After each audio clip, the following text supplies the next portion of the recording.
Buenas tardes. ¿Listos? Muy bien. Vamos a seguir con nuestra serie El orden de Dios. Hoy vamos a tocar el tema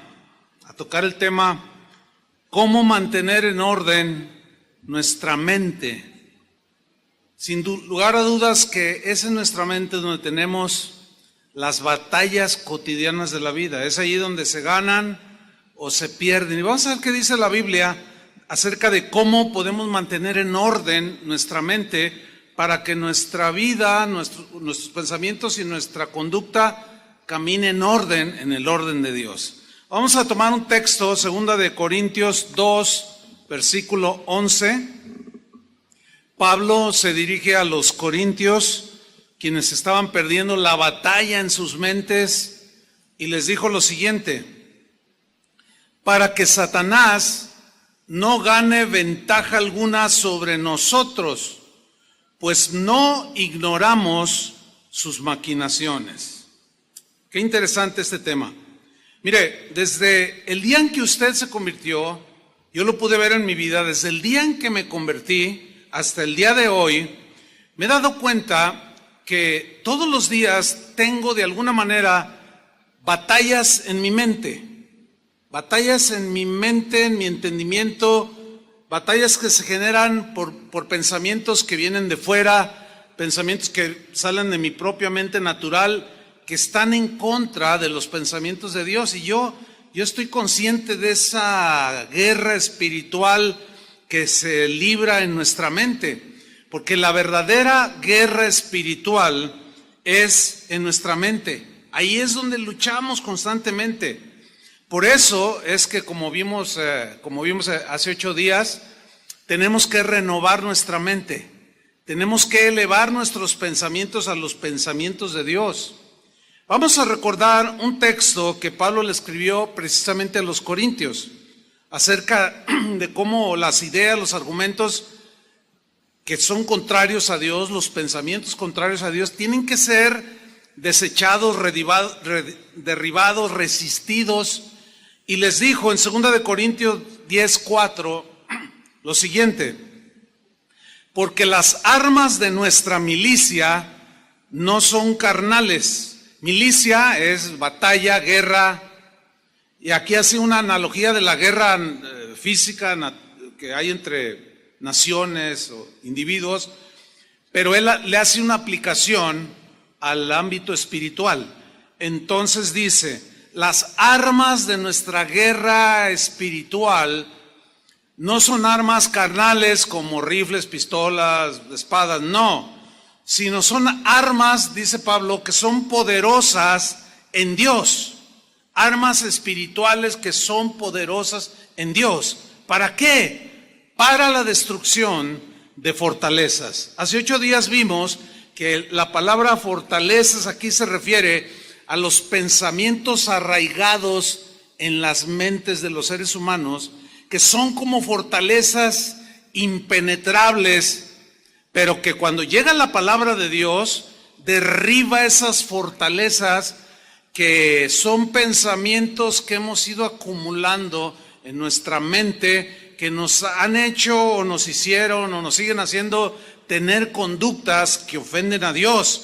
Y Pablo dice que tenemos armas ahora espirituales para derribar esas fortalezas en nuestra mente. Dice el versículo 5, derribando argumentos. Argumentos son logismos o pensamientos y toda altivez que se levanta o se quiere poner por encima del pensamiento de Dios, toda altivez que se levanta contra el conocimiento de Dios.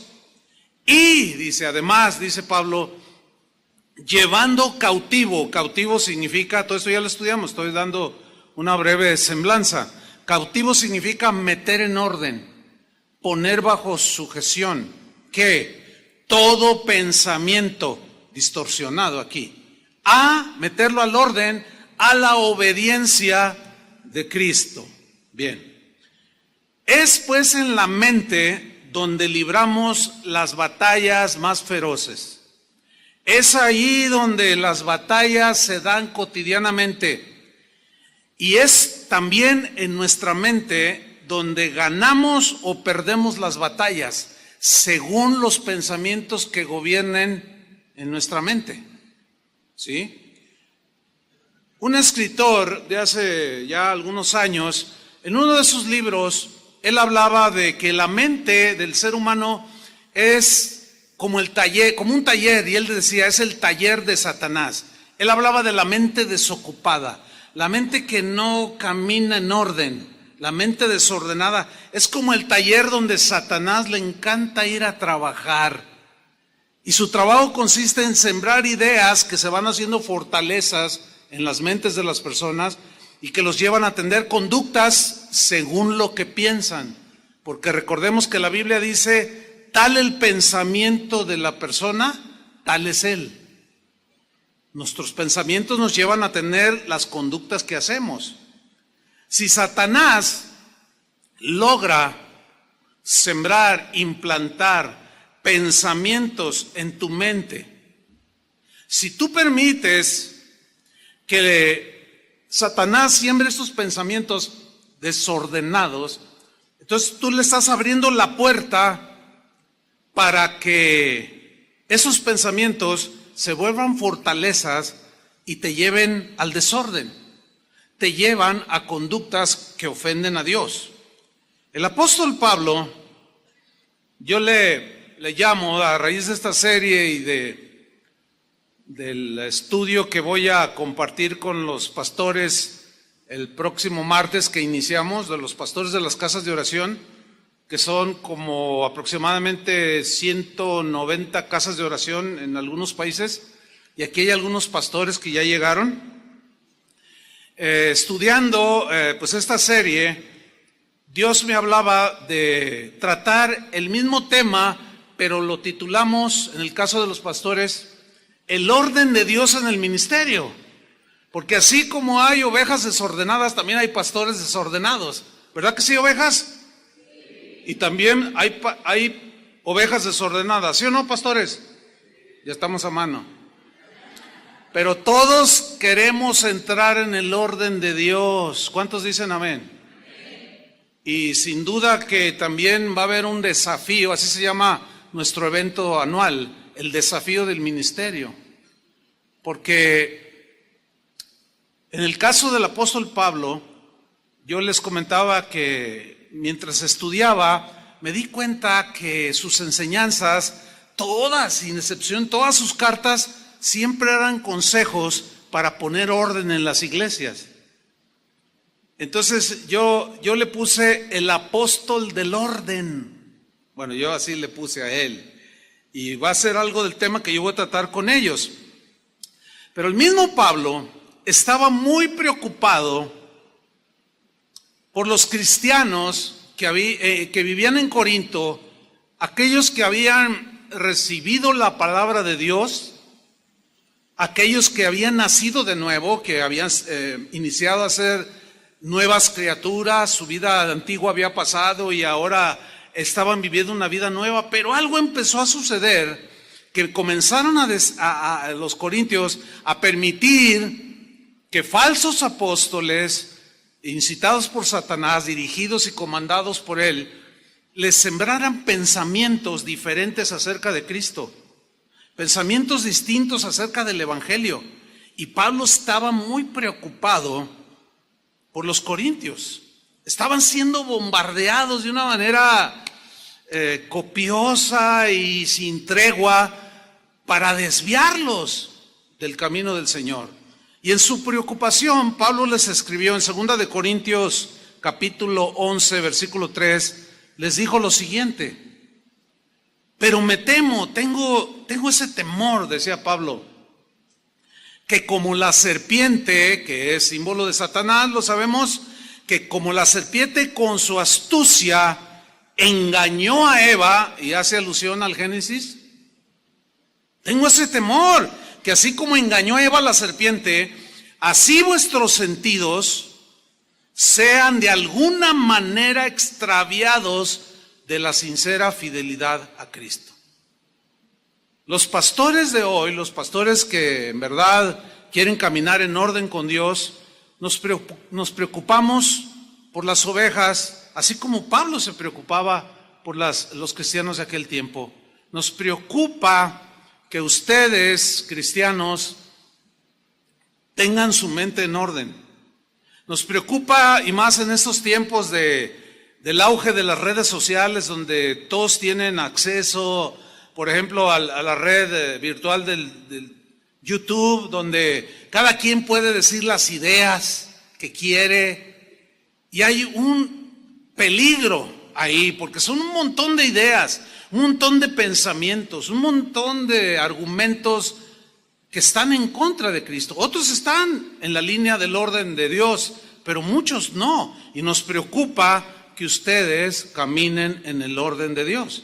Entonces, nosotros también tenemos ese temor que así como Satanás engañó a Eva, así nuestras mentes, sus mentes, sean de alguna manera desviados por pensamientos erróneos, muchas veces de origen satánico.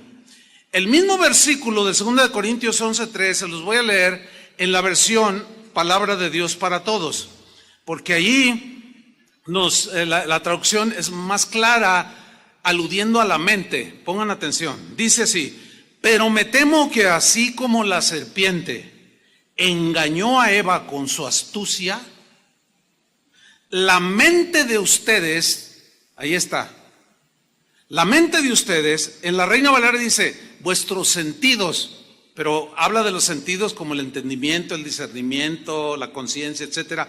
Vuestras mentes, la mente de ustedes también se corrompa y se desvíen de la pureza y la devoción que tienen por Cristo. Una preocupación genuina. Ahora, Pablo dice que Eva fue engañada por la astucia de Satanás. Cuando dice astucia, habla de algo fríamente calculado. No estoy hablando del 8, algo que piensa, algo que se genera en la mente satánica de manera fría, pero astuta, hábil, pero con maldad para destruirnos. Ahora bien, Eva permitió que Satanás depositara en su mente pensamientos contrarios a los pensamientos de Dios. Dios les había dicho con claridad, tanto a Adán como a Eva, de todos los árboles del huerto pueden comer, menos de este árbol que está aquí. Si ustedes comen, el día que ustedes coman de él, ciertamente se van a morir. Dijo así Dios, ¿no? Pero llega Satanás y pone en tela de duda con otra idea que va directo a la mente de Eva. Y le dice, así es que Dios te dijo que si tú comes de ese árbol prohibido, ¿te mueres? Y Eva le contesta, sí, él dijo que si lo hago, me muero, nos morimos. Y Satanás le dice, no te mueres. Y aquí ya vemos un conflicto de ideas, un conflicto de pensamientos. Lo que había dicho Dios, que sí se morían si comían, y lo que había dicho Satanás, que si comían no se morían. Pero ¿en dónde se estaba librando la batalla? En la mente de Eva. El problema con ella fue que permitió que ese pensamiento le empezara a generar preguntas desacertadas. Sin duda que la mente de Eva empezó a vagar, empezó a divagar, empezó como si fuera un taller. Satanás empezó a trabajar en la mente de Eva y ella sin duda que entró en esa disyuntiva, bueno, ¿qué será lo cierto? ¿Moriré o no moriré? Y empezó la duda. Quizá pensaba cosas como, ¿acaso la serpiente tiene la razón? Quizás Dios está exagerando su prohibición. A lo mejor Dios está exagerando y me prohibió algo que es bueno para mí. Ahí fue donde Eva comenzó a iniciar en su derrota, en su mente. ¿En dónde? en su mente. Dice Pablo que la serpiente engañó en sus sentidos, o sea, en su mente a Eva con su astucia. El verbo engañar es el que hay que estudiar aquí. Viene de un término griego que también se puede traducir de tres maneras, por lo menos. Seducir, cautivar, atraer. Hay quien lo traduce como embrujar. Entonces el texto se puede leer: me temo que como la serpiente con su astucia sedujo los pensamientos y la mente de Eva, la cautivó, la atrajo hacia el fruto prohibido, Satanás logró lo que pretendía hacer, porque Eva permitió que esos pensamientos comenzaran a anidarse en su mente. Lo mismo sucede con nosotros. La misma estrategia de Satanás la pone a funcionar. Por eso es que Pablo, preocupado por los corintios, les dice: yo tengo ese temor que sus sentidos, sus mentes, sus pensamientos sean de alguna manera extraviados, desviados de la fidelidad a Cristo y se vayan por otros caminos. Los corintios estaban perdiendo la batalla en su mente. ¿Por qué? Porque estaban aceptando otras ideas acerca de Cristo, otras ideas acerca del Evangelio. En la Reina Valera, en segunda de Corintios 11:4, Pablo les dice la razón de su preocupación y les dice así: porque si viene alguno, ese alguno se refiere a unos que más adelante les llama falsos apóstoles, emisarios de Satanás, así les llama, porque traían otras ideas, otros pensamientos. Y Pablo les dice así: porque si viene alguno predicando, predicar es hablar un conjunto de ideas y de argumentos acerca de Dios o de Dios. Entonces, ellos estaban oyendo a algunos predicando que predicaban a otro Jesús, no el Jesús que Pablo les había predicado. Si viene alguno predicando a otro Jesús que el que os hemos predicado, decía Pablo, o si recibís otro espíritu que el que habéis recibido, u otro evangelio que el que habéis aceptado, bien lo toleráis. Aquí está la palabra clave: lo están tolerando. Están permitiendo que esas ideas comiencen a meterles duda, que fue exactamente lo que Satanás logró hacer en la mente de Eva: poner en tela de duda la palabra del Señor, cuando les dijo: no comas, porque si comes te vas a morir.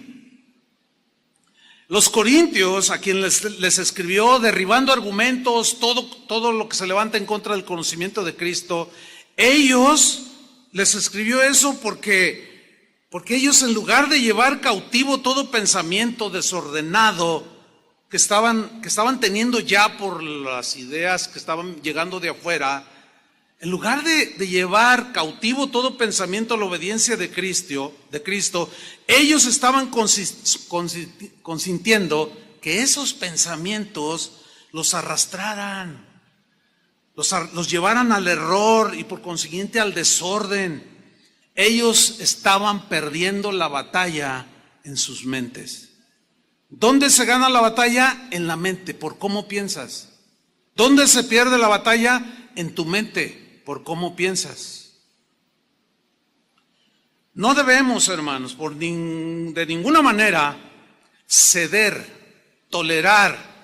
No podemos permitir ni siquiera un centímetro en nuestras mentes que ningún pensamiento que venga de fuera o de nosotros mismos, que vaya en contra de los pensamientos de Cristo, se empiece a arraigar en nuestra mente. No podemos darnos ese lujo, hermanos. Debemos mantener el orden en nuestras mentes. Pablo también a los corintios les dijo, 2 de Corintios 2:11, nuestro texto que leímos al principio, les dijo así: para que Satanás, ¿quién? Díganlo fuerte, ¿quién? Para que Satanás, es un personaje, no es algo imaginario ni simbólico, es un ángel caído. Según la Biblia es como, si no el ángel, el más, es uno de los ángeles más hermosos y poderosos que Dios creó. Pero se rebeló y de ahí vino su nombre, Satanás, que significa adversario de Dios. Entonces dice aquí claramente Pablo, para que Satanás no gane ventaja alguna sobre nosotros. Habla ventaja alguna en nuestros pensamientos. Para que no gane ventaja alguna en nuestra mente, pues no ignoramos sus maquinaciones. Aquí el problema se agudiza cuando un cristiano no se está renovando en su mente, permanece en un estado de ignorancia, no madura, no crece, y esa ignorancia lo lleva a no distinguir las maquinaciones de Satanás y no tiene cómo defenderse, porque al no identificarlas, al ignorarlas, cómo trabaja el enemigo, cae fácilmente. Ahora, aquí la palabra maquinaciones debemos de descifrarla o interpretarla conforme al contexto. Dice, para que Satanás no gane ventaja alguna sobre nosotros, pues no ignoramos sus maquinaciones. Ok, ¿qué son maquinaciones? La palabra noema es la palabra griega que se traduce por maquinaciones. Y noema tiene algunos significados, como por ejemplo propósitos. Se puede leer entonces así: que Satanás no gane ventaja alguna sobre nosotros, pues no ignoramos sus propósitos. Ahora, ¿cuáles son los propósitos de Satanás para con nosotros? ¿Destruirnos, hermanos? Eso es evidente. No hay la menor duda que esos son los propósitos de él. Y para lograrlo hace maquinaciones. Crea propósitos, pero también se puede traducir como artificios, artimañas que se generan en la mente satánica, pensamientos distorsionados, alejados de Dios. Entonces podemos leer aquí lo que Pablo decía, que Satanás no gane ventaja alguna sobre nosotros, pues no ignoramos que Satanás tiene propósitos destructivos. Usa de manera artificiosa, usa artimañas, maquinaciones que se han generado en su mente, pensamientos horrendos que tú no debes permitir por ningún motivo que te atrapen. El libro de los Hechos narra una de las historias más trágicas porque sucedió dentro de la comunidad cristiana de aquel tiempo. ¿Qué estaba sucediendo? Mucha gente se estaba convirtiendo a Cristo. Y el Espíritu Santo comenzaba a trabajar en los corazones de los cristianos de aquel primer siglo de nuestra era. Y entre ese mover del Señor había uno que lo podemos definir como que Dios estaba trabajando en los corazones de las personas en cuanto a la generosidad para ayudar, para apoyar a los pobres, ayudar al necesitado, apoyar la obra del Señor, apoyar la obra misionera, porque vemos cómo fueron enviados Pablo, Silas y eran sostenidos por las mismas ofrendas de los cristianos. Y un trabajo extraordinario de generosidad en el corazón de los cristianos de ese tiempo estaba haciendo el Señor en ellos. Y esta historia trágica habla de un matrimonio. Él se llamaba Ananías, ella se llamaba Zafira. Un matrimonio como aquí hay muchos. Pero vamos a leer la historia que está registrada en el capítulo 5 del libro de los Hechos, en el versículo 1. Lo voy a leer en la traducción en lenguaje actual. Dice así: algo muy diferente pasó con un hombre llamado Ananías. Es decir, algo diferente a lo que el Espíritu estaba haciendo en los corazones. Y vamos a ver cómo fue que eso diferente tuvo que ver con ideas que vinieron de fuera a la mente de Ananías y accionó de acuerdo a esos pensamientos perversos que Satanás sembró en él. Y aquí está el asunto. Algo muy diferente pasó con un hombre llamado Ananías. Este hombre, dice, y su esposa, que se llamaba Safira, se pusieron de acuerdo y vendieron un terreno. Quiero poner énfasis en la frase, se pusieron de acuerdo. Esto habla de que hubo un diálogo entre ambos. Parece ser que la primera idea, la primera propuesta para hacer lo que hicieron, se generó en la mente de Ananías. Y para poder llegar a estar en acuerdo con otra persona, él tuvo que, en este caso Ananías, compartir con su esposa pensamientos, ideas, argumentos acerca de lo que deberían de hacer. Había gente, empezaron a dialogar entre ellos, sin duda. Esto que voy a comentar es un diálogo pues imaginario, pero es probable que se haya dado así, porque para ponerse de acuerdo dos personas tienen que hablar entre ambas, ¿no es cierto? Entonces es posible que Ananías, al dejar que Satanás sembrara pensamientos en su mente, se acercó con su esposa y le dijo: oye, ¿ya viste que la familia tal vendió una de sus propiedades y lo donaron a la iglesia y lo dieron a los apóstoles y ellos están para ayudar a los pobres, para apoyar la obra de Dios? Sí, ya he visto. Y también la familia fulana y Sultano de Malgano, también ellos están dando con generosidad. Y se miraron el uno al otro y Ananías le dice: bueno, pues nosotros hemos sido bendecidos por Dios, tenemos algunas propiedades. ¿Qué te parece si vendemos un terreno de los que tenemos? Pues sí, me parece bien, pero no vamos a dar todo el dinero.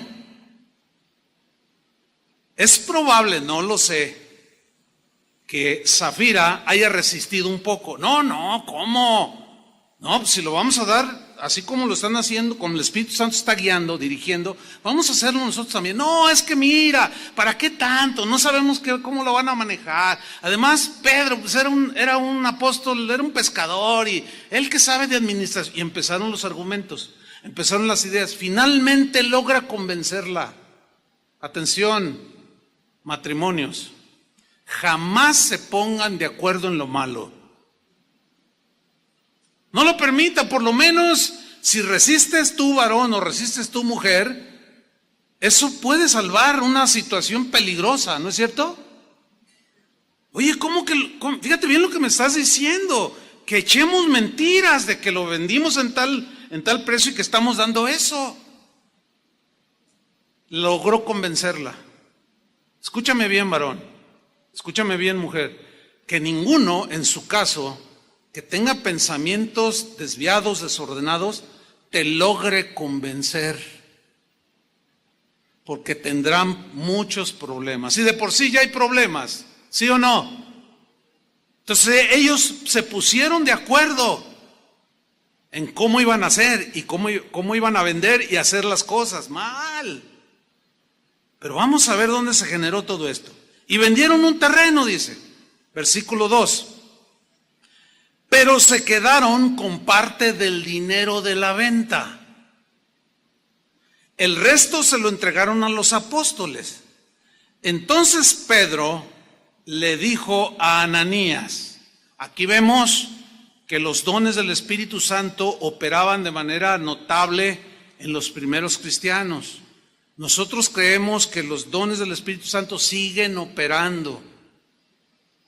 Aquí el don de discernimiento de espíritus, ¿sí? Una palabra de ciencia, de conocimiento profundo, operó en Pedro para darse cuenta que le estaba mintiendo a Ananías.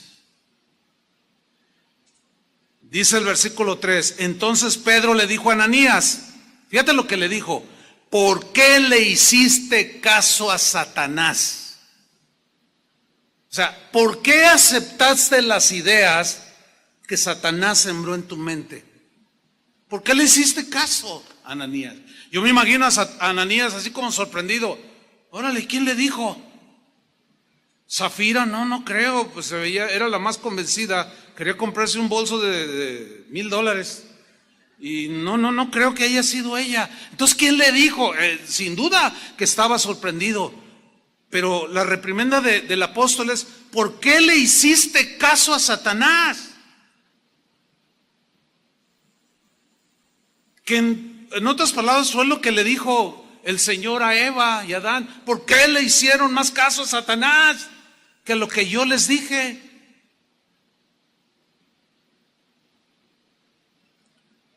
Le sigue diciendo Pedro: creíste. O sea, el creer es una idea, ¿sí o no? El creer está basado en argumentos, en pensamientos que están aquí en la mente, o los procesamos en nuestra mente. Fíjate lo que le dice Pedro: creíste. O sea, era error. Creíste que podrías engañar al Espíritu Santo y te quedaste con parte del dinero. Eso fue lo que Satanás le sugirió en su mente. Esto fue lo que platicó con su esposa para lograr ponerse de acuerdo. Y el Señor pues le está reprendiendo por medio del apóstol: ¿por qué le creíste a Satanás? ¿Por qué le hiciste caso? ¿Creíste que podías engañar a Dios? Ahora yo les hago una pregunta: ¿podemos engañar a Dios? Nos podemos esconder de aquellos que creemos, que nos interesa que no nos vean lo que hacemos. Como los niños, no, los niños, tú los estás viendo y luego te descuidas y luego él quiere hacer algo, arrebatarle la paletita, el chupetín, el juguetito, qué sé yo, a su hermanito o a su primo, y te ve que te descuidas y le hace así como que no me está viendo, órale.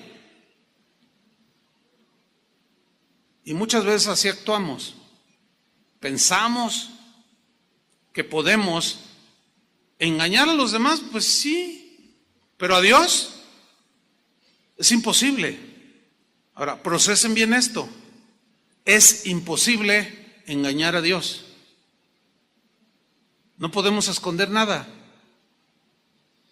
Si ese pensamiento prevalece en tu mente y te gobierna, te aseguro que cometeríamos menos tonterías. ¿Sí o no?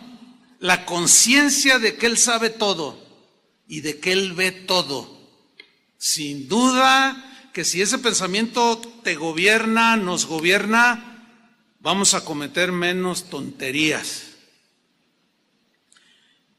Creíste que podías engañar al Espíritu Santo y te quedaste con parte del dinero. Le dice en el versículo 4, comienza a derribar los argumentos, las fortalezas en la mente de Ananías. Y le dice: antes de vender el terreno era todo tuyo y de tu esposa. ¿Era cierto el argumento? Pero contundente, era tuyo. Y cuando lo vendiste, todo el dinero también era de ustedes. Argumento contundente, era cierto. ¿Por qué lo hiciste? Fíjate, acción. ¿Por qué lo hiciste? Ahora, ¿por qué lo hizo? Porque un pensamiento empezó a gobernar su mente. Terminó haciendo el pensamiento. Le hizo caso a Satanás. ¿Dónde se generan las victorias? En la mente. ¿Dónde se generan las derrotas? En la mente. Ahí está, clarísimo el principio. Pero lo trágico viene en el versículo 5. Al oír esto, Ananías cayó muerto allí mismo. Esto no es simbólico, ni metafórico. Esto es literal. Cayó fulminado. Un juicio de Dios inmediato para hacernos entender que no podemos engañarlo. Ahora, el hecho de que se vea poco en la iglesia este tipo de casos no significa que Dios no sepa las cosas. Lo que pasa es que su misericordia prevalece sobre el juicio y prefiere aplicar misericordia que juicio. Pero no juguemos con Él, porque al ser soberano bien puede hacerlo en cualquier momento. Es mejor estar en orden. ¿Cuántos dicen amén? Sin duda. Cayó muerto, dice. Y unos muchachos ahí envolvieron el cuerpo de Ananías y lo llevaron a enterrar. Y todos los que estaban en ese lugar sintieron mucho miedo. ¿Quiénes? Imagínense, por supuesto que sí. Como, ay, no, a Dios no le podemos esconder nada. ¿Se imaginan los comentarios en las casas de otros cristianos y de la gente no cristiana? Oye, ¿ya supiste lo que sucedió allí con los cristianos? Unos que quisieron engañar a Dios, quisieron mentir al Espíritu Santo que ellos hablan, cayó fulminado. ¿Cómo? No te metas con ellos. Esos parece como que el Dios de ellos toma las cosas en serio. ¿Y cuántos saben que el Señor sigue tomando las cosas en serio? En serio. Dice el versículo 7. Como 3 horas más tarde llegó Safira con su bolsa nueva, sin saber lo que había pasado. No tenía la mínima idea de lo que había sucedido a su esposo.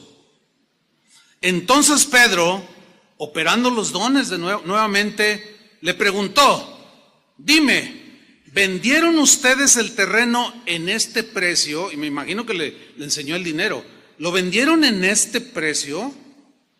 Así es, respondió ella. Ese fue el precio. Entonces Pedro le dijo: ¿por qué se pusieron de acuerdo? ¿Para engañar al Espíritu del Señor? Mira, ahí vienen los muchachos que acaban de enterrar a tu esposo y ellos mismos te enterrarán a ti. Al instante, dice, Safira cayó muerta. Qué terrible historia, hermanos. Que Dios tenga misericordia de nosotros. Amén. Pero hay que ordenar nuestras mentes, hay que ordenar nuestros caminos. Vemos pues que Ananías y Safira perdieron la batalla en sus mentes. Pensamientos contrarios a los de Dios desordenaron sus mentes, fueron seducidos, engañados y atraídos a mentir a Dios y a disfrazar con hipocresía su generosidad, y eso no va con Dios. Ahora la pregunta obligada es: pastor, pues yo quiero ordenar mi mente, pero ¿cómo puedo mantener en orden mi mente? Porque nos damos cuenta, ¿sí o no?, de que cotidianamente tenemos luchas en nuestra mente, ¿sí o no? Sin duda. La respuesta está en la Biblia. Santiago capítulo 4 versículo 7. Santiago dijo cómo podemos mantener en orden nuestra mente.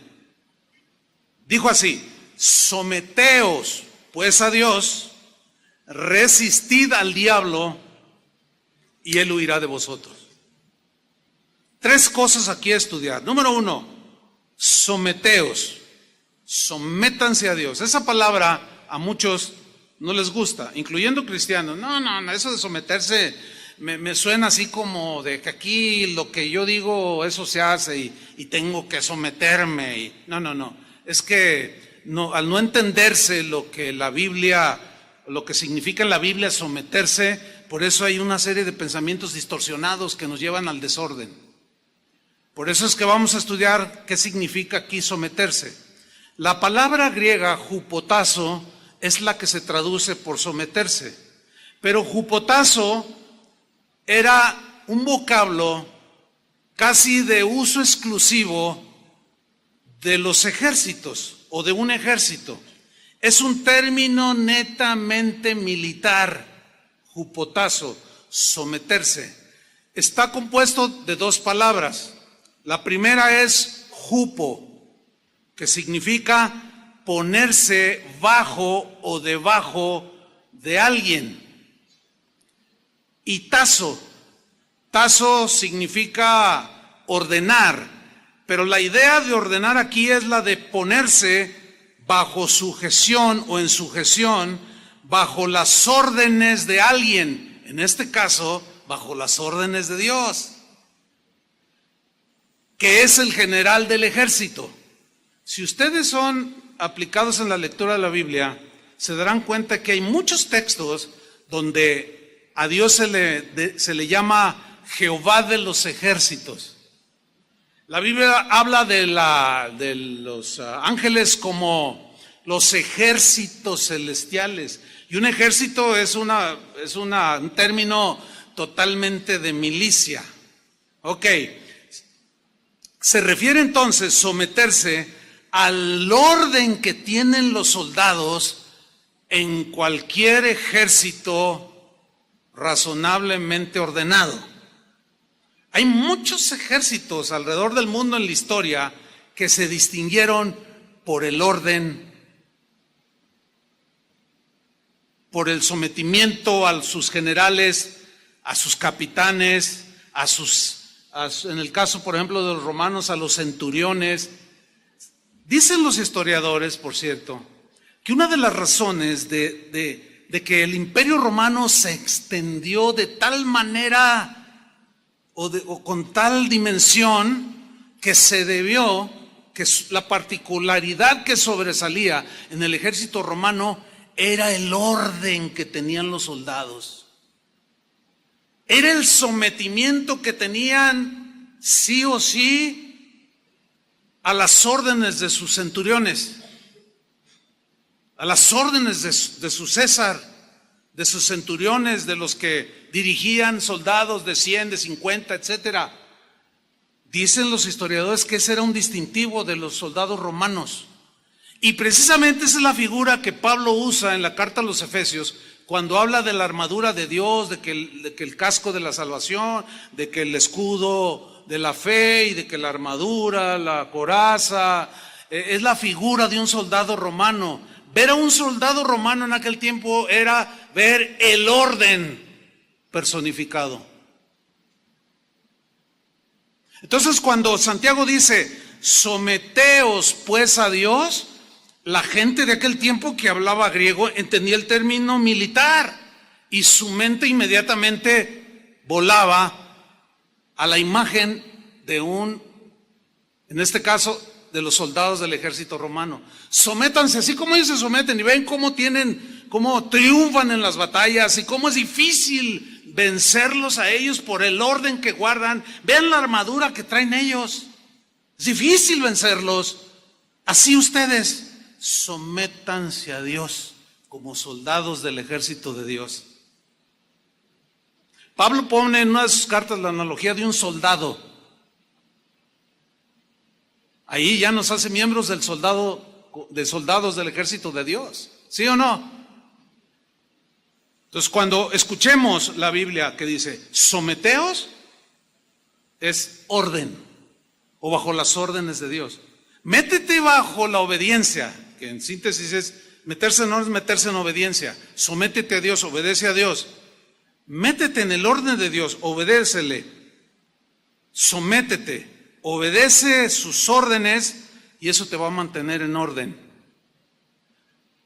Empezando por tus pensamientos, enseguida por tus acciones. La segunda cosa que aprendemos aquí que Santiago nos enseña, sométanse pues a Dios. Viene una segunda, resistid al diablo. Resistir no es como se ha entendido, creo que es por falta de estudio.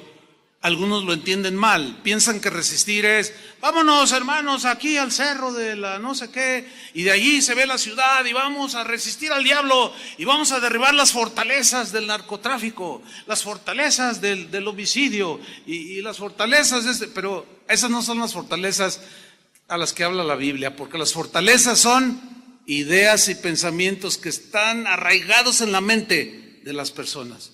Entonces se suben a los cerros, suben hasta un helicóptero, un avión y empiezan a resistir al diablo, dicen.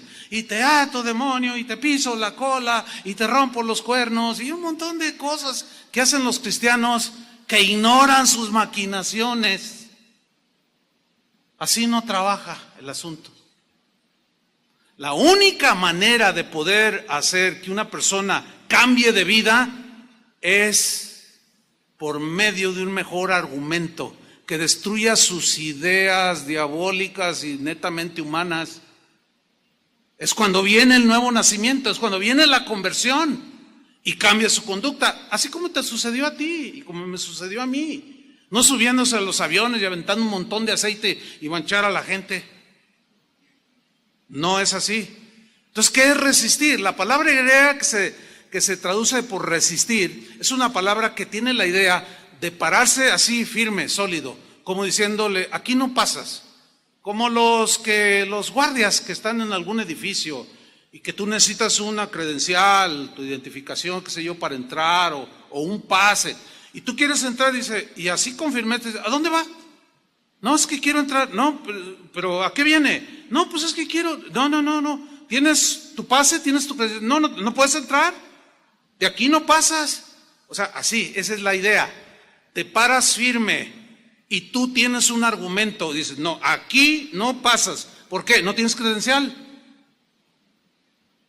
Esa es la idea de resistir al diablo. Y por consecuencia, huye de nosotros. Y vencemos en esa ocasión, o las que se presenten. Ahora bien, vamos a ver, para ilustrar esto que dice Santiago, cómo la Biblia o cómo el Evangelio, los Evangelios hablan de Jesús y nos dejan ahí entrever este principio de Jesús. Jesús era sometido al Padre. Él en muchas ocasiones dijo, yo no hago nada que mi Padre no me ordene hacer.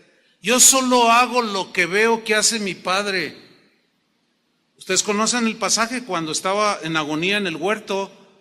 Señor, si es posible que pase de mí este sufrimiento, esta copa que simbolizaba sufrimiento, Señor dice, pero no se haga mi voluntad, sino la tuya.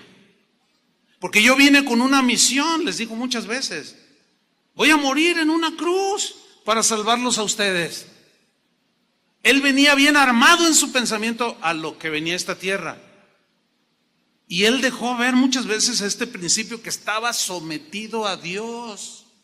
Vamos a ver solamente un texto. Juan capítulo 14, versículo 30. Lo voy a leer en la versión al día.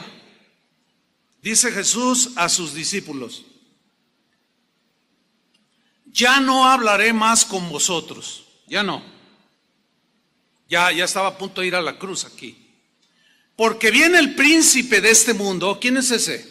La serpiente antigua, Satanás.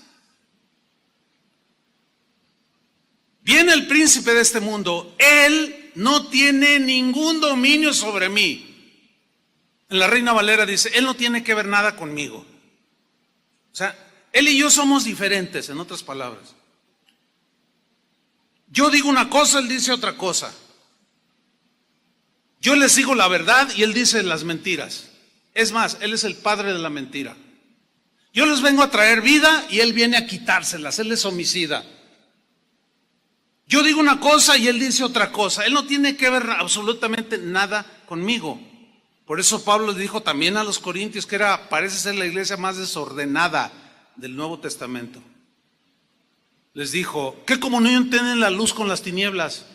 O Cristo con Belial, o con Satanás. No, nada. Por eso apártense de eso. Entonces Jesús dice, este príncipe de este mundo no tiene que ver nada conmigo, pero no tiene dominio alguno sobre mí. En otras palabras, como diciéndole, yo voy a demostrar quién es el que manda aquí. Nada más que Satanás nunca imaginó que iba a ser por medio de algo que él nunca imaginó, porque el Pablo mismo dijo, si hubieran sabido los hijos de este mundo y el mismo Satanás que a través de su muerte venía la salvación, no lo hubieran matado. Así dice Pablo a los corintios. Dice el versículo 31, pero el mundo, dice, tiene que saber que amo al Padre. ¿Se acuerdan que Jesús dijo, si me amáis, guardaréis mis mandamientos? Entonces tienes que saber, dice, que yo amo al Padre y que hago, noten aquí el principio de sometimiento, jupotazo, ¿sí? Está bajo las órdenes. Y que hago exactamente lo que Él me ha ordenado que haga. Aquí está la figura de un soldado que está en un ejército y es un soldado aplicado, obediente, presto, diligente, con su mente bien armada de que va a ir a la guerra, que va a tener batallas y que puede salir herido o perder la vida, pero él quiere vencer. Sabemos que el Señor venció. Amén. ¿Cuántos le dan un aplauso a él? Amén.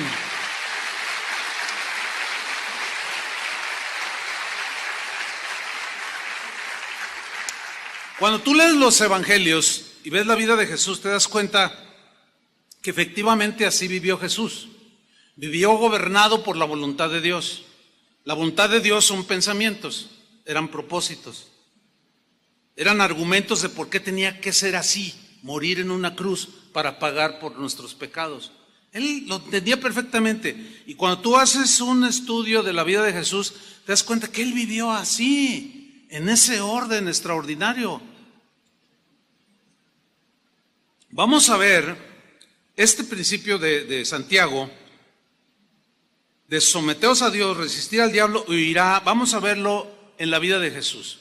Vamos al Evangelio según San Lucas, capítulo 4, versículo 1. Hay 4 evangelios. De esos 4, solamente 2 registran lo que se conoce el pasaje como la tentación de Jesús. Mateo en su capítulo 4 también habla acerca de 3 tentaciones que tuvo Jesús, directamente de Satanás. Y vamos a descubrir cómo esas tentaciones eran directamente a su mente, a la mente de Jesús. Pero también quiero mencionar algo importante. Se menciona en el pasaje se menciona en 2 evangelios, Lucas y Mateo. Pero Lucas pone algunos rasgos en su relato que Mateo omite o no los toma en cuenta.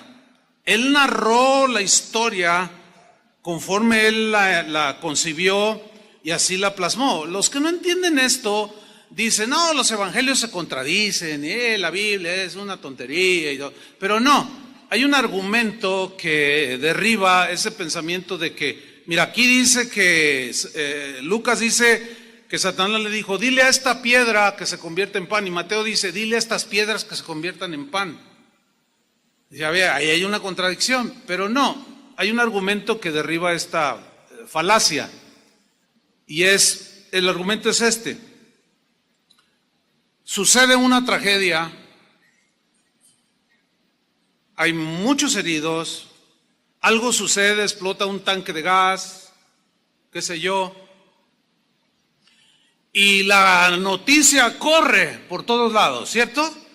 Y los reporteros de Televisa, de TV Azteca, los fifís les dicen, no, los chayoteros dicen, no se, bueno, olvide eso. Y luego llegan los de otros periódicos, de otros medios, y cada quien llega al momento de la tragedia, al lugar de la tragedia, y comienza a escribir, a filmar, a entrevistar, a preguntar, oiga, ¿qué pasó aquí? Entonces, unos sin duda que llegaron primero que otros, ¿no es cierto? Otro se tardó y llegó 2 horas después, qué sé yo. Cuando al siguiente día tú lees la narración del accidente, díganme si no es cierto. Todos son diferentes, con detalles que otros omiten, pero el hecho en sí de la tragedia de la explosión, todos la mencionan, ¿sí o no? Y unos dicen, no, pues cuando yo llegué al lugar de los hechos, parece como que la gente estaba asustada y nomás había 200 personas de mirones, pero a lo mejor llegó muy temprano, a los 15 minutos. Y otro que llegó a las 2 horas, dice, no, aquello no podía yo ni acercarme al lugar de los hechos. Había como 10,000 personas que se están contradiciendo. No, es que cada uno lo está escribiendo conforme a lo que él vio y su circunstancia. Bueno, ese argumento creo que es suficiente para aclarar que los evangelios tampoco se contradicen en sus narraciones. ¿Entendieron o no? Y si no, bueno, vuelvan a escuchar esta parte y luego ya lo captan.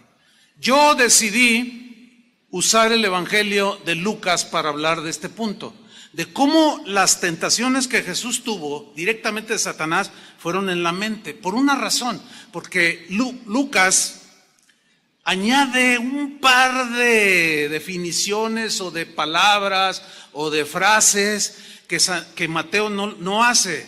Y en el caso de Lucas nos aclaran más sobre el tema. Vamos a leerlo. Dice Lucas 4:1, Jesús, lleno del Espíritu Santo, volvió del Jordán, donde había venido el Espíritu Santo como paloma sobre él y todo eso. Y él volvió del Jordán y fue llevado por el Espíritu al desierto, a un lugar desolado. La palabra que se traduce por desierto habla de lugar totalmente solitario. Pues la idea de desierto pues es esa. Ahora bien, aquí es algo bien importante. ¿Por qué en el desierto? ¿Por qué tuvo el Espíritu Santo, lo llevó, lo dirigió al desierto? Mateo dice para ser tentado por el diablo. Lucas dice que por 40 días estaba en el desierto y era tentado por el diablo. Ok, aquí la palabra tentación o tentar tiene dos implicaciones. Una es positiva y otra es negativa. La negativa tiene que ver en que tentar siempre, por el lado negativo, tiene que ver con incitarte a lo malo, a lo pecaminoso, a lo corrupto, que se hace porque los pensamientos se arraigan en nuestra mente y eso nos lleva a tener esas conductas. Y en ese sentido, Satanás quería tentar a Jesús para destruir el propósito por el cual Jesús había venido. Sabía algunas cosas, Satanás, pero no sabía todo el plan. Y quería de alguna manera interponerse, como lo hizo con Adán y Eva. Con ellos los logró, pero con Jesús se topó. Que es la lección que nosotros podemos aprender para mantener nuestras mentes en orden. Y el lado positivo de la tentación es probar. Como cuando dice en Génesis 22, y probó Dios a Abraham y le dijo, dame a tu hijo en sacrificio, a Isaac, al que amas. O sea, a nosotros Dios no nos tienta para que pequemos. Ahí sí sería una contradicción. ¿Por qué? Porque si a eso vino, a sacarnos de la maldad, para luego tentarnos para que caigamos, es imposible conciliar ese pensamiento. ¿Sí o no? Pero Satanás no, él sí tienta para destruirnos. Y hay que saber distinguir lo que es una tentación, que es para destrucción, y lo que es una prueba, que es para crecer. En el caso de Dios que nos prueba. Bueno, aquí Satanás tentó a Jesús. Dice, y no comió nada, dice el versículo de Dios, en aquellos días, 40 días, pasados los cuales tuvo hambre, algo normal. Es más, algunos de ustedes anoche cenaron un pozole triple y ya traen hambre. ¿Cuántos traen hambre? A ver, sean sinceros. Yo no, porque acabo de comer algo. Pero mira, el tener hambre es algo natural, normal. Pero resulta que cuando tenemos hambre, algo le pasa a la mente. ¿No se han fijado? O sea, como que no te importa lo demás. Tú tienes hambre y entramos en esa situación, podemos llamarle de debilidad humana. Jesús era humano, pero él fue tentado en todo según nuestra semejanza, pero él no pecó. Hay gente que cuando tiene hambre reacciona de una manera, otros reaccionan de otra manera. Algunos reaccionan cuando tienen hambre, algunos se quedan callados, no dicen nada. Yo conozco uno que está aquí, casi lo estoy viendo. Y ya sabemos que cuando estamos en algún convivio o algo, y él está así, es que tiene hambre. Y ya todos decimos, es que ya tiene hambre. Pero hay otros que se ponen nerviosos, otros se ponen de mal humor. Hay reacciones que afectan la mente. ¿Han notado eso? Yo les comentaba en la mañana que tengo un gatito. Ustedes saben, tengo varias mascotas, ¿no? Bueno, uno es un gatito de una raza, no me acuerdo el nombre, pero es un gato grande y está bien fornido, está bien gordito. Así son esos gatos, porque no come mucho. Y se llama Panchito Louis. Mira qué lindo gatito. La verdad, te roba el corazón. Porque es bien afable. Le hablas. Generalmente los gatos son huraños y ay, qué lindo gatito. Se me hace que tenemos en la casa un lindo gatito. ¿Se acuerdan? Y generalmente los gatitos. Pero ese no, ese a la gente que llega a mi casa o que lo ve por allí y le habla, el gatito se acerca y es mimoso y todo. Pero ¿sabe una cosa que hemos descubierto mi esposa y yo? Que cuando tiene hambre no nos hace caso. Como que su mente gatúbeda no funciona. Tiene reacciones diferentes. Yo a veces llego a la casa y le digo, Panchito, ven. Y si está bien comidito, y se da vueltas y lo abrazo y todo. Pero Panchito y me ve y, Panchito, ven para acá. Y no me hace caso y luego se acerca así a lo lejos y luego, miau, como reclamándome. Tengo hambre. O sea, está de mal humor. Le doy sus croquetitas o su pedacito de, qué sé yo, carnita que le gusta y se le quita. Fíjese, hasta en los animales hay esa reacción. Es como una debilidad. Y ahí es donde Satanás se aprovecha. En el momento de debilidad. En el desierto, donde no hay nadie.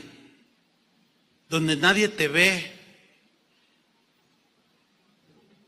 ¿Sabes dónde es donde Dios prueba con mayor intensidad nuestra integridad, nuestra santidad, nuestra honradez? Cuando estás tú solo. Porque cuando estás con los demás, no, pues aquí todos son bien portados. Hasta aureola se les ve. Pero cuando ya andamos por ahí, pues ay, a ver si no me ve algún hermano, ay, que no me vea mi esposa. Por eso el adúltero se esconde, no quiere que lo vean. La adúltera igual y se pone lentes y una cubierta en la cabeza y para que no me vean. Tratan de esconderse. Pero es allí en la soledad. ¿Qué haces? ¿Qué hacemos cuando estamos solos? Ese es el punto. Y peor cuando estás enfrente de una computadora, donde con un clic te meten una de basura, una de ideas en la mente, pero con un clic también la proteges. O sea, le cambias o le apagas. Y dice pues que era tentado, tuvo hambre. Y vino la tentación en ese momento, versículo 3. Entonces el diablo, noten, le dijo, decir, pues para que sea coherente tienen que ser ideas bien trazadas, ¿no es cierto?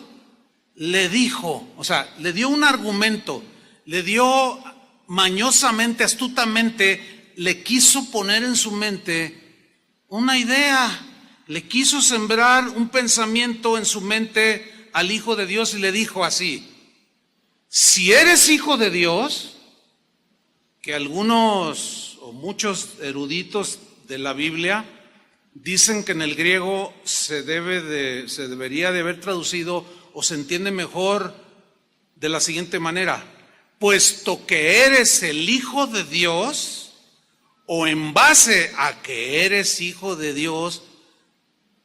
Aunque si eres hijo de Dios también se puede captar la idea, es más clara con, puesto que eres el Hijo de Dios, di a esta piedra que se convierte en pan.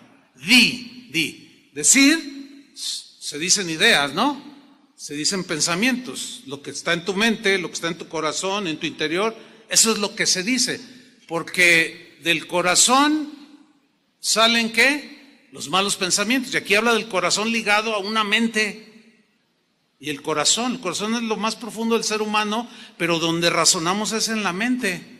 Y de ahí, dice, se generan todas estas cosas. Entonces Satanás le dice, di, pero en el griego decir, el verbo decir, se traduce como mandar, ordenar. En otras palabras, puesto que eres el Hijo de Dios y tienes todo el poder, ordena, manda a esta piedra que se convierta en pan. Ahora, aquí la pregunta obvia es esta. ¿Podía Jesús convertir no solo una piedra, un montón de piedras y hasta ponerse a distribuir pan? ¿Podía haberlo hecho Jesús? Por supuesto que sí. Hay muchos pasajes en la Biblia que nos hablan de ese poder que él tenía, como cuando en aquella boda de Canaán convirtió el agua en vino, ¿se acuerdan?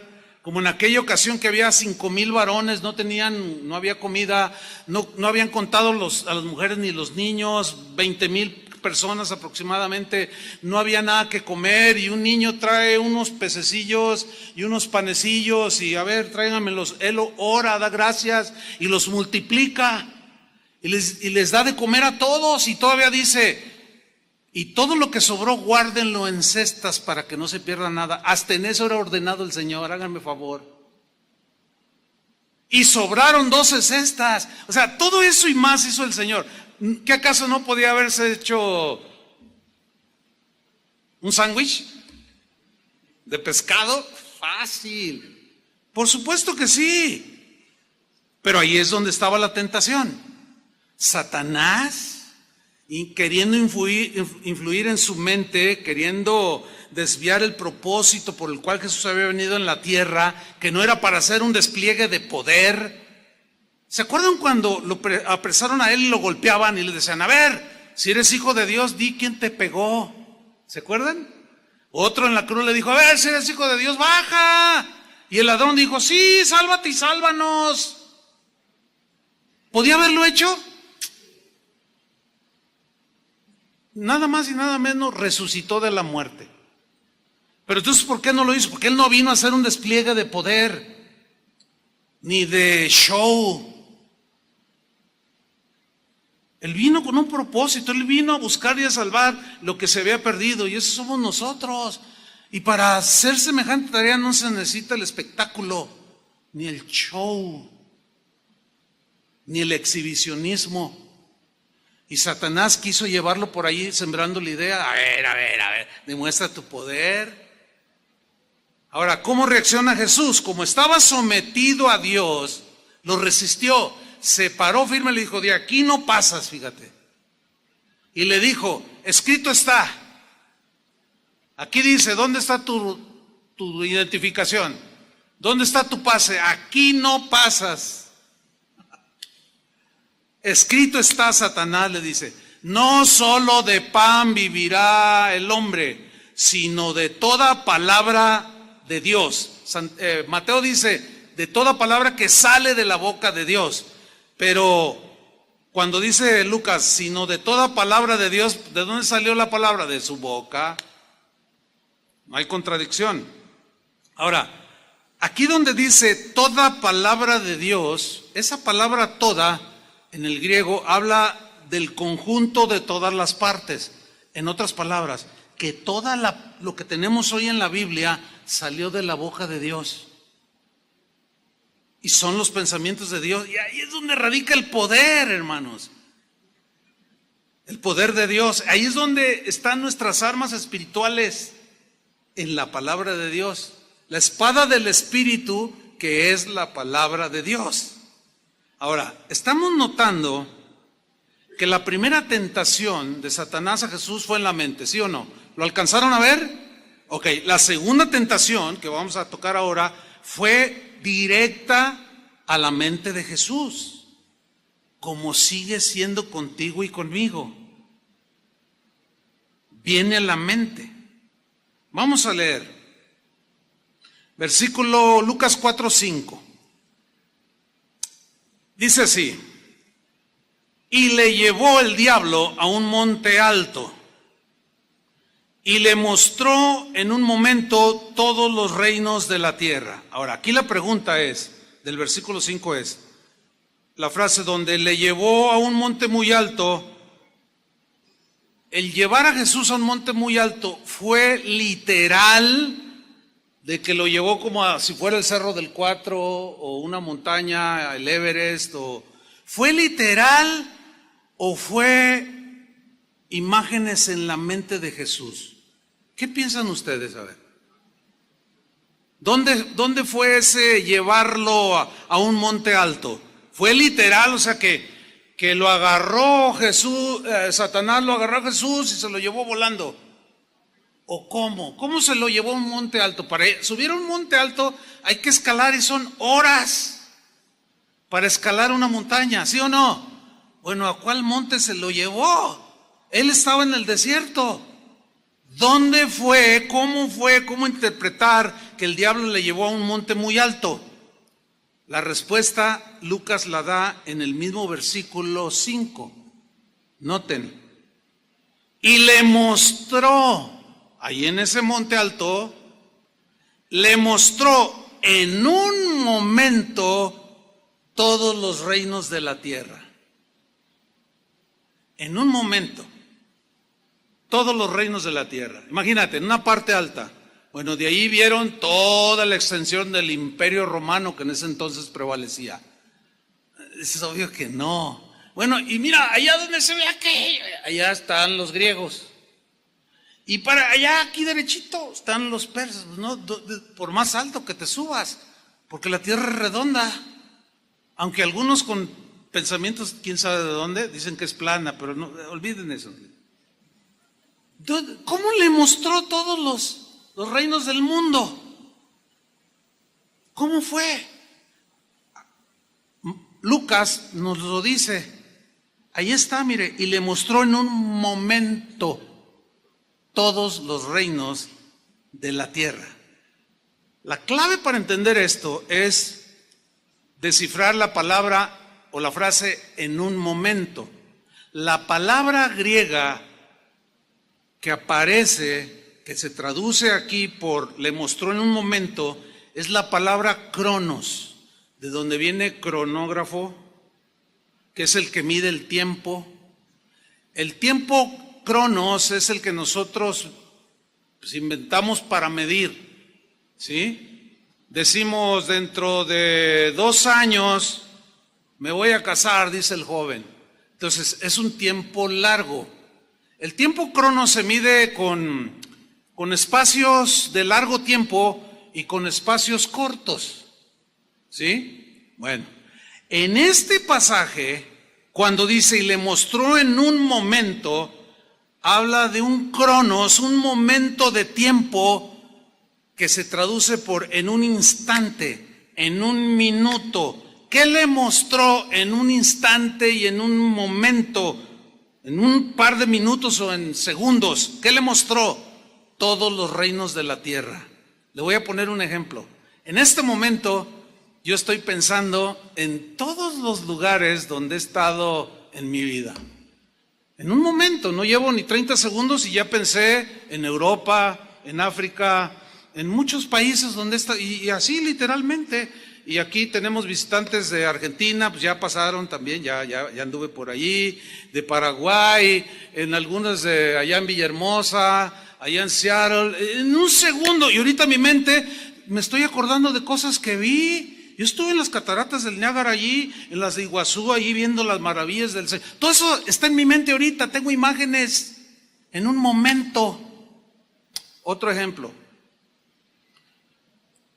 Me gusta este ejemplo, porque yo sé que tumbo argumentos.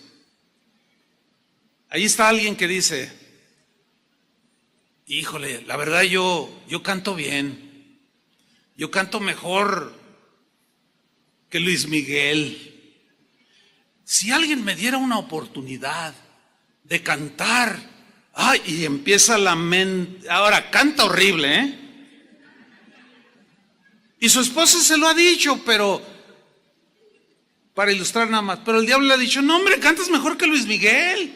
Entonces tú te la crees y empieza tu mente a volar en un instante. Ya me vi en el Palacio de Bellas Artes, en el DF, me estoy viendo, ya me vi allá en Australia, ya me vi en Alemania, en los mejores escenarios cantando. Yo quiero ser, y tu mente empieza a volar. En un minuto visitaste un montón de países. ¿Dónde fue? ¿Fue literal o en tu mente? Bueno, ese es precisamente el punto aquí. le llevó a un monte alto y en un momento, en unos instantes, rápido le mostró todos los reinos del mundo. Fue en la mente, hermanos, entiendan eso. Para seducirlo. Y le dijo el diablo, versículo 6, a ti te daré toda esta potestad o autoridad, te voy a dar todo esto que quieras. Y la gloria de ellos, les dice. O sea, la fama, el dinero, los placeres, etcétera, etcétera. Porque a mí me ha sido entregada, mentira. Todo le pertenece a Dios. A Satanás le pasa lo que a veces a nosotros nos pasa. Decimos mi carro, mi casa, mi esto, mi lo, pero no somos dueños de nada. Ya lo hemos discutido eso, ¿sí o no? Cuando nos morimos no nos llevamos nada. El otro día iba con unos pastores, yo iba conduciendo, iban varios y no avanzaba, era muy lento el tráfico. Y finalmente me pude meter por este lado y cuando ya llego a un semáforo me doy cuenta que era una carroza, llevaban un féretro allí. Por eso venía lento los otros autos. Entonces dije, voy a hacer algo. Dije, oigan, miren, por eso no avanzábamos. Ah, sí, pues llevan un muertito. Oigan, ¿ya se fijaron bien? Y todos, ¿qué? No lleva su carro, lo llevan en una carroza. Oigan, no lleva su cartera, no lleva su ropa, no lleva su dinero, no lleva nada. Va nada más con un solo traje.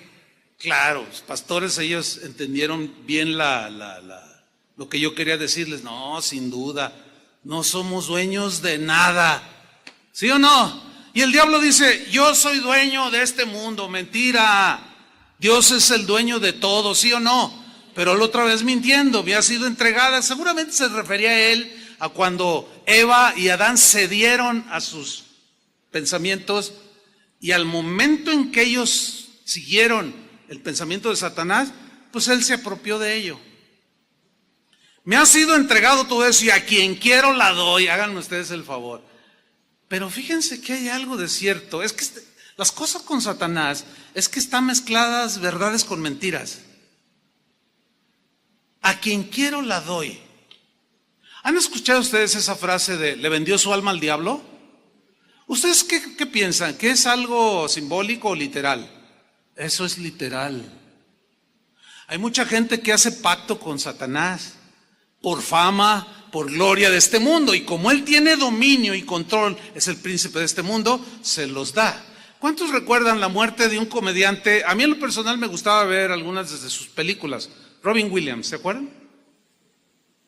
Aquel del doctor, ¿cómo se llamaba aquella película tan? Patch Adams. Bueno, ese hombre, a veces hasta lograba llevarte a las lágrimas. Y era simpático, agradable. Pero un día dan la noticia de que se suicidó. Y cuando yo me doy cuenta, digo, ¿cómo? Un hombre tan alegre, tan contento, ¿cómo que se suicidó? Y me interesó la noticia y empecé a leerla. Y pues sí, se suicidó. Yo dije, vaya, solo Dios sabe lo que hay en el corazón del hombre. Y así quedó, y pasó, no sé, eso hace un par de años, no sé cuánto. Y no hace mucho, haciendo yo un estudio sobre cierta problemática del ser humano, un estudio bíblico, me acordé de eso y dije, a ver, ¿por qué Robin Williams se suicidó? Y empecé a buscar información, empecé a investigar, y empecé a leer ciertos relatos, y muchos de ellos concordaban en algo que Robin Williams dijo antes de morir. Él dijo, antes de ser famoso yo era una persona introvertida, hasta triste podríamos decirlo. Nadie me hacía caso, nadie. Entonces yo quería ser simpático, agradable, hacer reír a la gente. Y según las crónicas dicen que él dijo, e hice un pacto con el diablo, con Satanás. Y lo invoqué y le dije que si me daba gracia y favor y fama y dinero, yo lo serviría. ¿Cuántos están enterados de esa noticia de lo que yo estoy diciendo? Bien poquitos. Bueno, está bien, no hay problema. Mejor lean la Biblia. Pero a mí me sirve para ilustrar esto. Hizo un pacto con el diablo. El hombre que hacía reír a todo mundo estaba en una profunda depresión llegó el diablo, le cobró la factura y le sembró una idea: quítate la vida, y lo hizo. Terrible, hermanos. Entonces lo que estamos hablando no es un juego, no es algo ligero. ¿Cómo reacciona Jesús ante este ofrecimiento? Todo esto le dijo: si tú postrado me adorares, todos estos reinos del mundo que te he mostrado, obviamente en su mente, todos serán tuyos. Respondiendo Jesús le dijo: vete de mí. O sea, se paró Jesús firme y dijo: de aquí no pasas. Y lo resistió. ¿Cómo lo resistió? Con la palabra de Dios, con los pensamientos de Dios. Y le dijo: porque escrito está, y le cita Deuteronomio 6:13, al Señor tu Dios adorarás y a Él solo servirás. Así fue como venció Jesús. Así pudo mantener su mente en orden, lúcida, sin desviarse del propósito por el cual había venido a esta tierra. Y así podemos mantenernos, hermanos, sin que nadie nos desvíe, ni Satanás ni nuestra mente humana, para cumplir el propósito que tenemos aquí en la tierra como hijos de Dios. Y todos tenemos diferente tarea que hacer. Si ustedes supieran cuántos ofrecimientos me hacen a mí como pastor, los políticos, los empresarios: oiga, déjenos de anunciar nuestro producto, porque se está vendiendo, y si vendemos 1 millón le vamos a dar 15% de comisión, pero denos unos 10 minutos. ¿Imaginan hacer negocio con ustedes? Bueno, algunos dicen: ¡ay, qué bendición de Dios! Y permiten que los vendedores se paren aquí y a ofrecer productos, cuando el púlpito es para dar la palabra de Dios. ¿Dónde se ganan las batallas? En la mente. ¿Dónde se pierden? En la mente. Y tú les dices: hasta aquí, de aquí no pasas. Te paras firmes, escrito está. La manera de hacerlo es con la palabra de Dios, que son los pensamientos de Dios. Ahora viene una última y tercera tentación.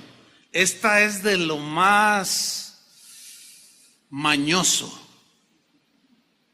que pueda haber. La manera en que tentó a Jesús. Versículo 9. También se generó en la mente. Dice: y le llevó a Jerusalén. Ahora, ¿cómo lo llevó otra vez? Lo cargó, o sea, ¿cómo se lo llevó? Primero lo lleva por todo el mundo. O sea, eso obvio que es en la mente. Le llevó a Jerusalén, dice, y le puso sobre el pináculo del templo. Todo era acá en la mente, hermanos. Dicen algunos historiadores que cuando dice que lo puso en el pináculo del templo, había un pórtico ahí en lo que daba del templo, pues el pórtico que era conocido como pórtico de Salomón y el pórtico real. Eso era lo considerado como el pináculo del templo, que en ese momento pues estaba allí vigente, para ser claro.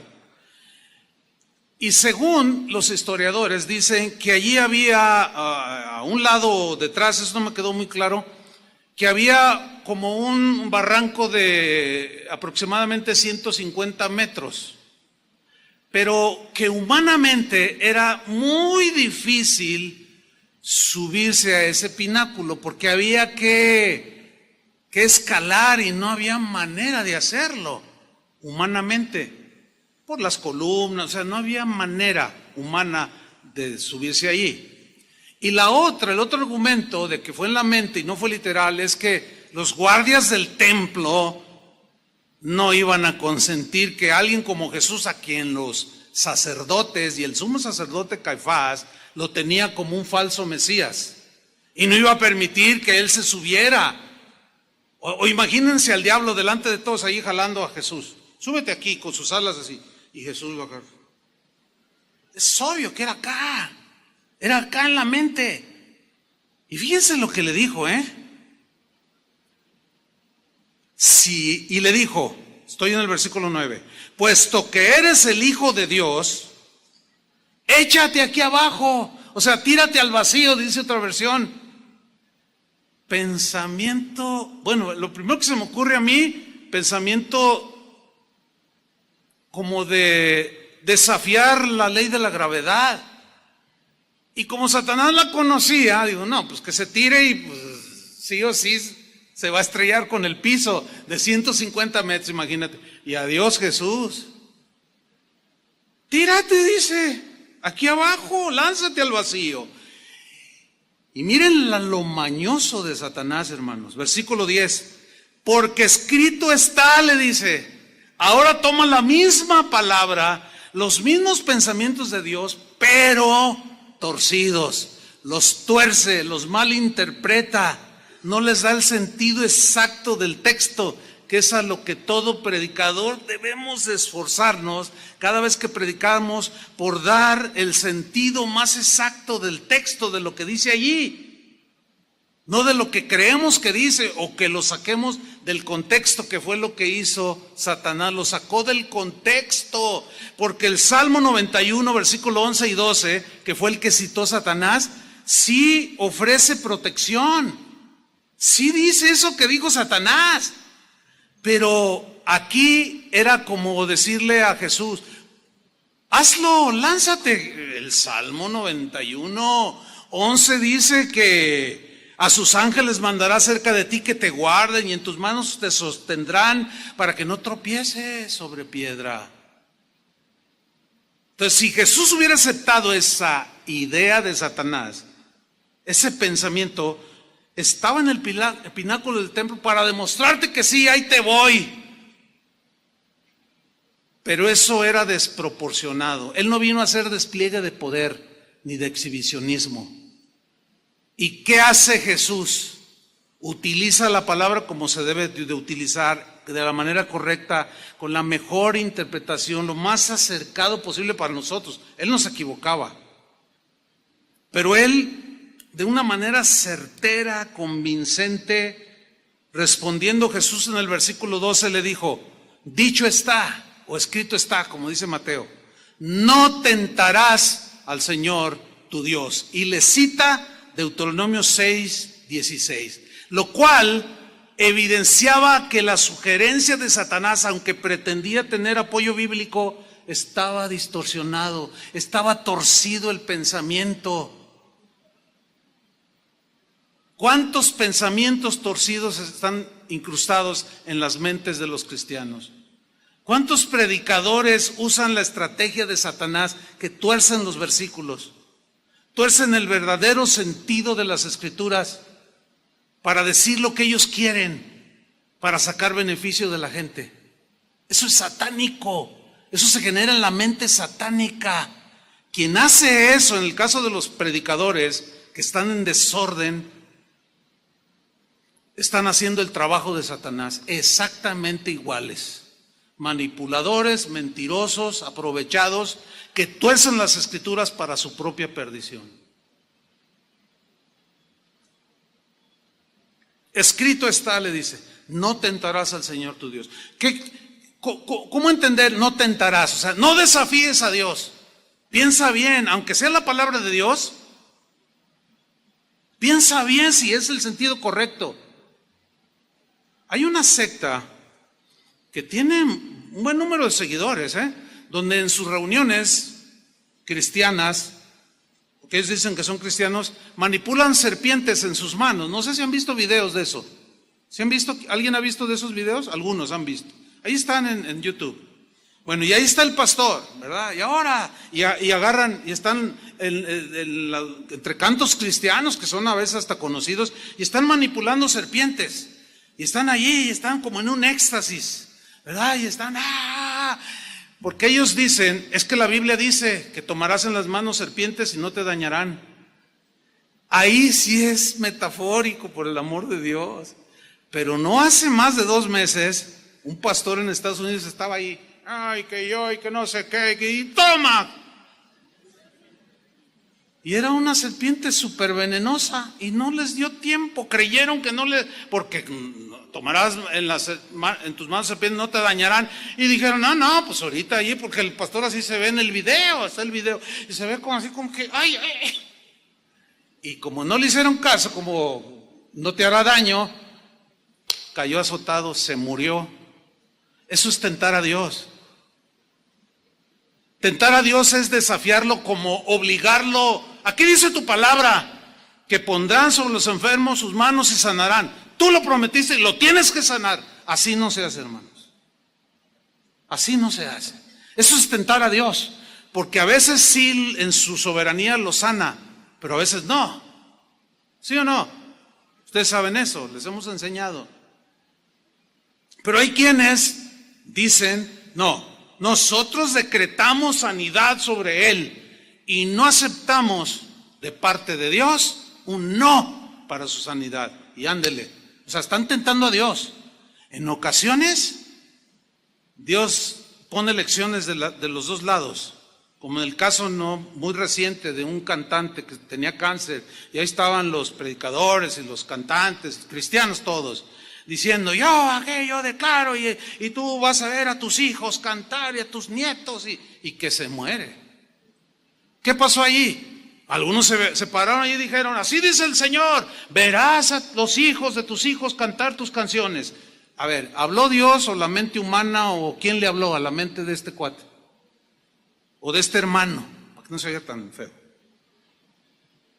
Se generó, a lo mejor en su deseo humano de que se sanara. Miren, en este momento, mi cuñado, pastor de Casa de Oración Santa Anita, está a punto de la muerte en un hospital aquí en Guadalajara. Está muy grave. Anoche hablé con mi hermana, estoy ahí al tanto. Le dije, oye, ¿cómo está? ¿Cuál es el diagnóstico? No, pues malo, está delicado, en cualquier momento se puede ir. ¿Cómo estás? En paz. Dice, porque pues, nuestra vida es del Señor. O sea, mi hermana la mayor. Le digo, pues mantén la paz, porque mira, sea que vivamos o que muramos, somos del Señor. Dice, no, nosotros lo hemos platicado, aquí lo hemos platicado. Entre ellos, como esposos. Pues si me sana, está bien. Y si no me sana y me voy con el Señor, pues también está bien. Que se haga la voluntad del Señor. Qué distinto, hermanos. Esa es la posición correcta. Lo otro sería desafiar a Dios. Porque hay predicadores que te enseñan mal, tuercen la Biblia y te dicen, exígele a Dios. Una vez oí a uno que decía, dile a Dios, mira aquí dice, tú mismo lo dijiste y ahora lo cumples. Eso es tentar a Dios, hermanos. Y no tentemos a Dios. Porque escrito está, no tentarás al Señor tu Dios. No tuerzan la Biblia. Versículo final, versículo 13. Y cuando el diablo hubo acabado toda tentación, se apartó de él por un tiempo. ¿Cómo entienden esto? Lo resistió, se fue, pero volvió. Lo volvió a resistir, se fue y volvió. Así será nuestra vida, hermanos. Yo les dije al principio, tu lucha empieza desde que te convertiste hasta que te mueres. No puedes bajar la guardia. Amén, hermanos. Que Dios nos dé gracia para ganar las batallas espirituales en nuestra mente. Pónganse de pie. Padre, te damos muchas gracias por tu palabra. Gracias, Señor, porque en ella encontramos la guía para entrar en el orden. Gracias porque tus pensamientos, tu palabra ordena nuestros pasos, nuestros caminos, nuestros pensamientos. Y ahora aprendemos, Señor, cómo mantener el orden en nuestras mentes. Gracias por la palabra que nos ha sido predicada, Señor. La recibimos y que ella nos guarde, Señor. Que tu palabra nos guarde. Danos la gracia, Señor, en el nombre de Cristo Jesús, para seguir adelante. Amén. Que Dios les bendiga, hermanos. Que tengan un buen día.